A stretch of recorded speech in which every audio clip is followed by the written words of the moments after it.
नमोस्तु भगवान, नमोस्तु भगवान, नमस्ते।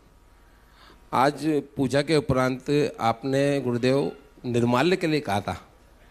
निर्माल्य चढ़ाने के बाद में हाथ लगाने योग्य नहीं होता है। तो जैसे कोई मंदिर की संपत्ति है, समाज की संपत्ति है, ट्रस्ट की संपत्ति है, उसमें कोई वर्षों से किराएदार रह रहे हैं, उसका किराया भी नहीं देते हैं। और किराया कितना? बाजार भाव का 5% या 1%, वो भी वर्षों से नहीं देते हैं। तो वो द्रव्य निर्माल हुआ या नहीं, इसके बारे में देखिए,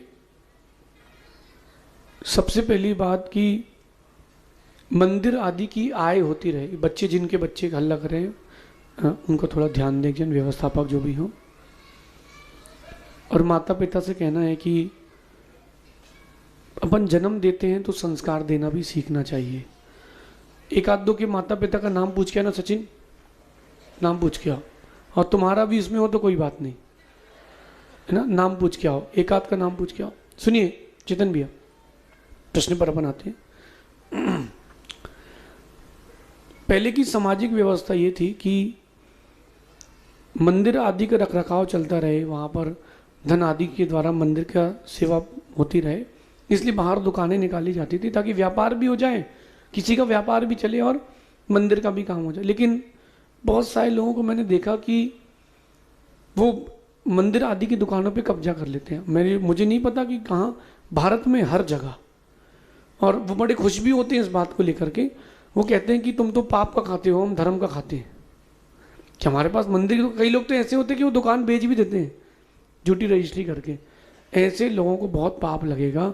आपकी संपत्ति नहीं है, मंदिर की संपत्ति पे जो कब्जा करे हैं और निर्माल का सेवन कर रहे हैं। आगम में लिखा है 60 वर्ष सहस्त्राणी विष्टायाम जायते कृमि। 60,000 वर्ष तक विष्टा में, यानी मल में कीड़ा बनना पड़ेगा जो निर्माल का सेवन करते हैं। तो ऐसा करना पूर्णतः अनुचित है। फिर भी जो कर रहे हैं वो उनकी निजी अभिरुचि है, और बुरा नहीं माने तो अगर आप देखेंगे और कहीं ऐसा कुछ होता है तो अजैन तो फिर भी खाली करके चला जाता है, और जो जैन को दुकान दो वही खाली नहीं करता, वो बढ़िया कब्जा मार के बैठता है। क्यों? बोले यार अपनी है। जैन धर्म किसका है? जो माने सो उसका। और जैन धर्म की संपत्ति किसकी है? जिसके पास आ गई उसकी है।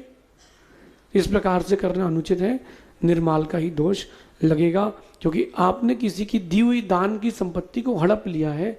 ऐसा सागर अनगार धर्मामृत ग्रंथ में लिखा है। इस पर विचार करना चाहिए, और जो ऐसा कर रहे हैं उन तक ये वीडियो जरूर पहुंचाना कि भैया आपके लिए नहीं कहा, लेकिन आपको इसमें छोड़ा भी नहीं है। अब चाहे तुम इन आदित्य सागर को मानते हो नहीं मानते हो, उससे कोई फर्क नहीं पड़ता। सच तो सच है, गलत तो गलत है। अगली